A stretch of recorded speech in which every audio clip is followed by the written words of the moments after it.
รายการต่อไปนี้เป็นรายการทั่วไปสามารถรับชมได้ทุกวัย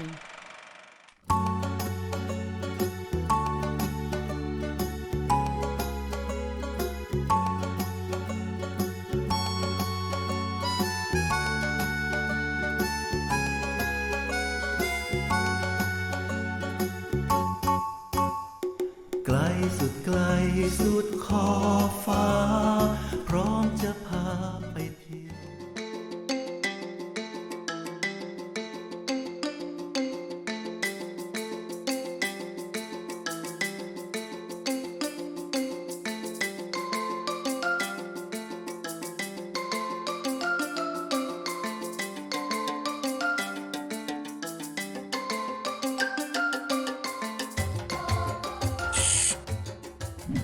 สวัสดีครับ สวัสดีค่ะขอต้อนรับสู่รายการสุดล่าฟ้าเขียวค่ะคุณพ่อกับทีมงานก็ยังอยู่ที่อำเภอแม่สายจังหวัดเชียงรายเพื่อถ่ายทำสารคดีมหัศจรรย์ถ้ำไทยนะคะหลังจากที่ได้ถ่ายทำถ้ำเสาหินพญานาคเสร็จเรียบร้อยไปแล้วแต่ตอนเช้านะคะหลังอาหารกลางวันทางทีมงานก็ได้ไปที่วัดถ้ำปลาซึ่งอยู่ติดกับวัดเสาหินพญานาคเพื่อไปถ่ายทำถ้ำกู่แก้วซึ่งอยู่ภายในวัดถ้ำปลานะคะขอให้คุณพ่อช่วยนำชมถ้ำกู่แก้วด้วยค่ะก็เมื่อคณะของเราไปถึงวัดถ้ำปลานะพวกเราก็ลงจากรถแล้วก็เตรียมที่จะเดินเข้าไปในวัดเพราะทราบมาว่าถ้ำกู่แก้วเนี่ยตั้งอยู่ในวัดถ้ำปลาผมมองไปข้างหน้าเข้าไปในวัดก็มองเห็นลิงขนาดใหญ่เนี่ย3-4 ตัวเดินไปมาบางตัวก็มีลูกน้อยเกาะอยู่บนหลังชาวบ้านที่ขายของอยู่หน้าวัดก็บอกพวกเราบอกให้หยิบไม้ตะพด จากกองที่วางอยู่นะมีหลายอันเลยนะให้ถือเข้าไปด้วยแล้วก็มองหน้ากันอย่างสงสัย ชาวบ้าน เริ่มเอะใจแล้ว ใช่ชาวบ้านก็บอกว่าลิงพวกนั้นเนี่ยดุแล้วก้าวร้าวด้วย และมักจะมาชอบค้นกระเป๋าหรือย่ามที่เราสะพายไป ก็บอกว่าคุณจะเอาไม้ไปด้วยเพื่อป้องกันตัว แล้วคอยป้องกันลิงเหล่านั้น ชาวบ้านก็บอกว่าลิงพวกนั้นเนี่ยเขาเรียกกันว่าลิงภูเขา แต่ว่าเป็นลิงอ้ายเงี้ยซึ่งเป็นสายพันธุ์เดียวกับลิงที่พบที่จังหวัดกาญจนบุรี เราก็เชื่อชาวบ้านครับก็หยิบไม้ตะพดขึ้นไปคนละอันแล้วก็ถือเข้าไปด้วย เพราะว่าลิงพวกนี้เนี่ยเป็นลิงขนาดใหญ่คล้ายๆลิงกังพวกลิงพวกนี้ก็รู้ครับไปเห็นพวกเราทุกคนถือไม้ไปคนละอันเนี่ยก็ไม่เข้ามาใกล้ไปนั่งดูห่างๆคอยรอจังหวะที่เราจะเผลอเราก็เดินเข้าไปถึงหน้าวัดถ้ำปลาก็มีทางแยก2 ทางมีป้ายบอกว่าทางซ้ายนี่ไปถ้ำปลาส่วนทางขวานี่ไปถ้ำกู่แก้วเนื่องจากเราตั้งใจจะไปสำรวจถ้ำกู่แก้วเราก็เลี้ยวไปทางขวาแล้วก็เดินตามป้ายตามทางไปนะครับจนไปถึงทางขึ้นถ้ำกู่แก้วซึ่งมีบันไดอยู่30 ขั้นเราขึ้นไปบนบันไดนั้นก็ไปถึงทางเข้าถ้ำกู่แก้วแล้วก็เตรียมการที่จะเข้าไปสำรวจในถ้ำกู่แก้วครับ ถ้ำเนี้ยนะเราต้องใช้ไฟคาดหัว ใช่ แล้วไม่มีไกด์ด้วยนั้นเวลาเข้าไปเนี่ยทุกคนก็เตรียมพร้อมอะไฟคาดหัวนี่ที่จริงอะเราต้องเตรียมพร้อมทุกถ้ำอยู่แล้วเรื่องไฟ เพราะเราไม่รู้ว่าข้างหน้าเนี่ยจะมีไฟหรือไม่มีไฟแต่ถ้ำเนี้ยไม่มีไฟ แสงสว่างก็น้อย แล้วไม่มีไกด์อีกต่างหาก ใช่เพราะจำได้ว่าไกด์ต้องไปธุระกับหลวงพ่อหรือไงเนี่ย เจ้าวาดเรียก เจ้าว่าเรียกไป ก็เลย แต่เขาบอกว่า ต้องไปกับเจ้าอาวาส ไม่ยากเขาบอกเดินไปเรื่อยๆมันไม่สลับซับซ้อนไม่ต้องมีไกด์ก็ได้ แต่ที่จริงอ่ะไอ้สลับซับซ้อนเนี่ยด้วยเราไม่รู้ทาง เราก็นั่งใจตุ้มๆต่อมๆกันแล้วว่าเราจะเดินทางไปยังไงในถ้ำเนี่ยเพราะเราไม่รู้ห้องโถงใช่ไหมครับ แต่ก็ไม่ซับซ้อนจริงๆเพียงแต่ว่ามืดเท่านั้นเนี่ยแต่เข้าไปอ่ะไอ้ที่อดถ่ายกันไม่ได้จริงๆ ก็คือสัตว์ถ้ำตัวแรกที่เข้าไปเจอก็คือจิ้งหรีด ที่นี่ถ้ จิ้งหรีดถ้ำนี่ผมว่ามันต่างกับจิ้งหรีดตรงที่แบบเขามีหนวดเขาก็ ำโอ้ยาวมากนะ ยาวกว่าตัวเขาหลายเท่านะ ใช่ ผมไปยืน แล้วก็ล้นเฟรมเลยหลุดเฟรมกล้องไปด้วย ใช่ เพราะค ผ วาม ม ที่ ถ่าย ว ภาพนิ่งนี่ปรากฏว่าหนวดหลุด ต้องถ่ายให้ไกลๆหน่อย อ่า แล้วก็ครอปก็ไม่สวยอ่ะเราอยากได้เต็มๆอ่ะ อ่า แล้วก็หนวดเขาเนี่ยเขามีไว้จับการเคลื่อนไหว ใช่ เพราะในถ้ำนี่มันมืดไง ฮะ แล้วผมไม่แน่ใจนะเพราะไม่ได้เห็นใกล้ๆว่าจิ้งหรีดถ้ำเนี่ยมีดวงตาหรือเปล่าเพราะบางแห่งนี่นะปลาเนี่ย อ่า ไม่มีตานะบางถ้ำที่เราไป เพราะมันมืดเนี่ยเขาไม่อาศัยดวงตา แต่ผมสังเกตว่ามีตานะ มี แต่ ใช่ ว่า ไหม แต่ว่าตาเขาจะขาวๆอ่ะเพราะว่าเขาไม่ได้ใช้ตา ใช่ อยู่ในถ้ำเขาไม่ได้ใช้ตา ใช้หนวดนี่แหละ ใช่ สัมผัสอ่า อย่าว่าแต่จิ้งหรีดนะเดินออกมาอีกก็เจอแมงมุม นะฮะ คราวนี้แมงมุมถ้ำเนี่ยที่นี่มีเยอะกว่าที่ถ้ำเสาหินอีกนะ อ่าฮะ มีหลายตัว อืม อยู่กันเป็นระยะตัวใหญ่เหมือนกัน ใช่ก็แสดงว่ามีแมลงให้กินมีอาหารให้กินมากพออ่าฮะ แมงมุมถ้ำที่เราเจอเนี่ยรู้สึกว่าเราจะเจอที่เขาศก ใช่ที่เขาบอกมีรายงานว่าพบที่เขาศก อ่า ที่ทางใต้ด้วยเขาเรียกว่าภาษาอังกฤษเรียกว่า Cave Cobweb Spider ฮะ เป็นชนิดหนึ่งก็มีขนาดใหญ่เหมือนกันนะ ใช่แล้วแสดงว่าแต่ละถ้ำแมงมุมถ้ำเนี่ยเขาจะมีชนิดของเขาเลยใช่ไหม ใช่ เพราะมันขึ้นอยู่กับอาหารก็คือแมลง ครับ มันขึ้นอยู่กับความชื้น ครับ แล้วก็ทางเข้าออกถ้ำด้วย ครับ เราสังเกตเราจะพบพวกแมงมุมเนี่ยอยู่ไม่ไกลจากปากถ้ำ ใช่อันนี้ใช่ไม่ไกล ถ้าลึกเข้าไปจะไม่ค่อยพบก็อยู่ใกล้ปากถ้ำถึงจะ ก็เห็น พบ ว่าออกันอยู่ตั้งหลาย2-3 ตัวในยอยู่ ใช่ แถว ใช่ ปากถ้ำหมดเลย เพื่อคอยดักจับแมลงกิน ครับ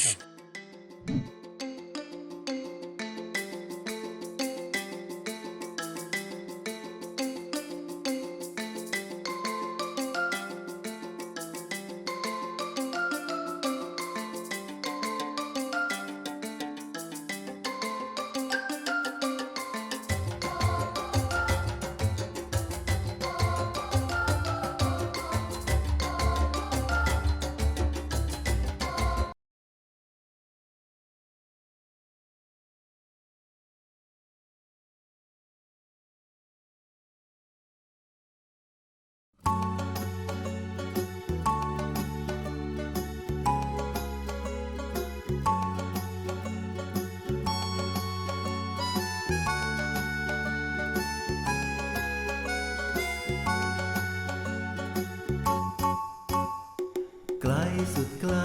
สุดขอบฟ้า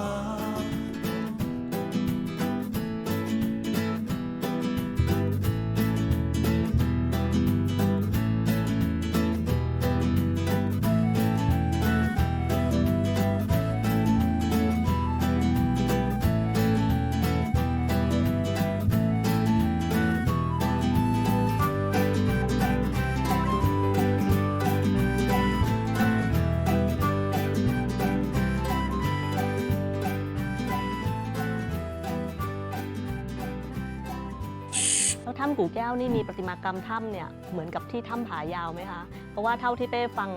คุณพ่อแล้วก็คุณธงศักดิ์เล่ามาเนี่ยรู้สึกว่าถ้ำกู่แก้วเนี่ยมีขนาดไม่ใหญ่มากนัก แล้วก็ไม่ลึกมากด้วย แต่ก็ได้พบจิ้งหรีดถ้ำแล้วก็แมงมุมถ้ำด้วย ซึ่งน่าสนใจมากค่ะแล้วเป้ไม่เคยเห็นมาก่อน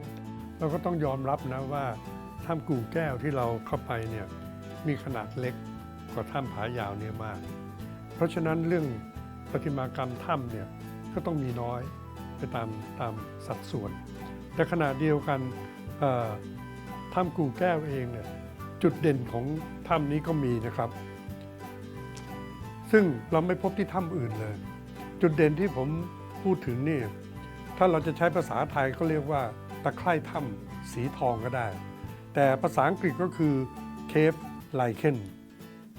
เพราะเหมือนถึงไลเคนเนี่ยคนก็จะเข้าใจนะครับว่าหมายถึงตะไคร่เราพบไลเคนสีทองเนี่ยบนผนังถ้ำหลาย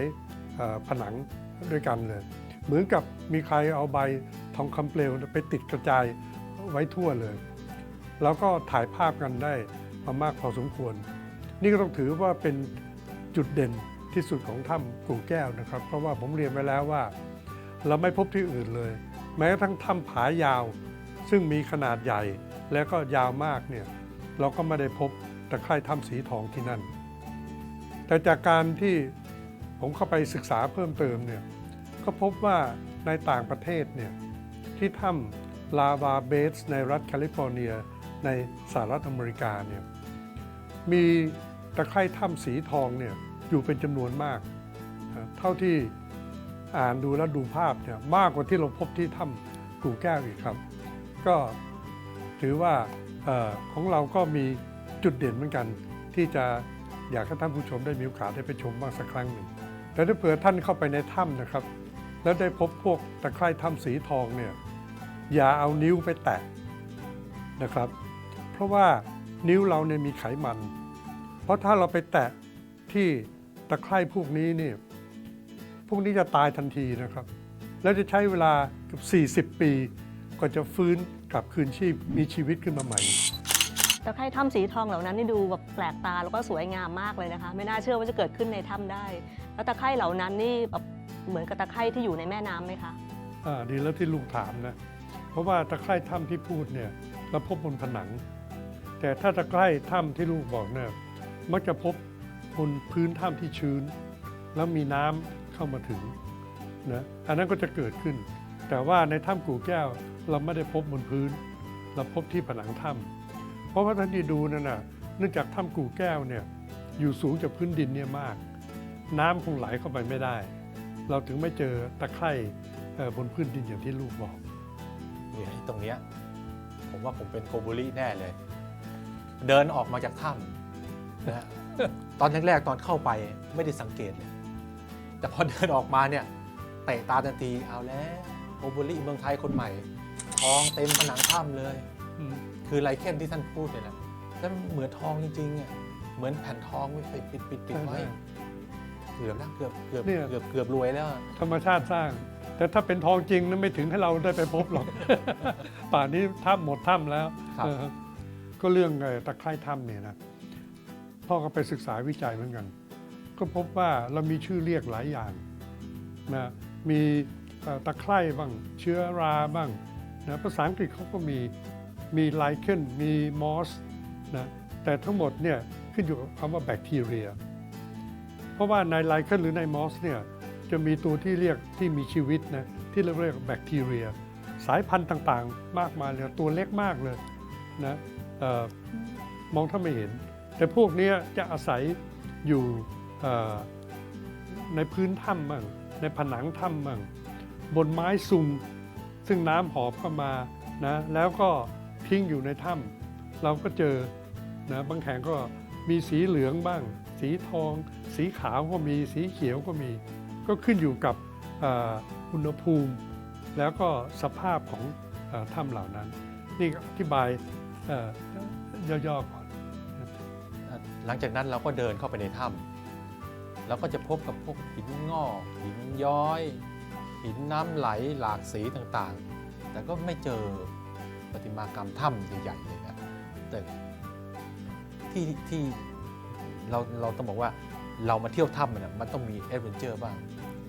มันก็จะมีรูทางแคบบ้างอะไรบ้างแฉะบ้างแต่ที่เนี่ยเราได้คลานแล้วคลานกันเข้าไปคนอ้วนคลานได้คนอื่นก็คลานได้เหมือนกันล่ะเข้าไปแต่ที่แปลกคือข้างในเจอพระพุทธรูปตั้งอยู่ในถ้ำเลยนะครับแล้วก็ไม่ใช่พระพุทธรูปที่แบบทิ้งล้างอะไรนะเป็นพระพุทธรูปที่มีการทำความสะอาดมีปิดทองมีอะไรแสดงว่ามีคนเข้าไปสักการะพอสมควรแล้วก็มาถวายของมาบูชามีห่มจีวรให้มีพวงมาลัยมาคล้อง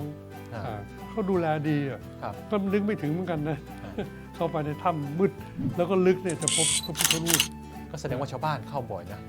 ใช่เพราะนั่นในวัดเนี่ยเพราะตั้งอยู่ในบริเวณวัดใช่ไหมก็มีพวกที่มีจิตศรัทธาก็ขอเข้าไปดูเพราะว่ารู้ว่าถ้ำนี้ไม่ลึกมากนะ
สุดไกลสุดขอบฟ้า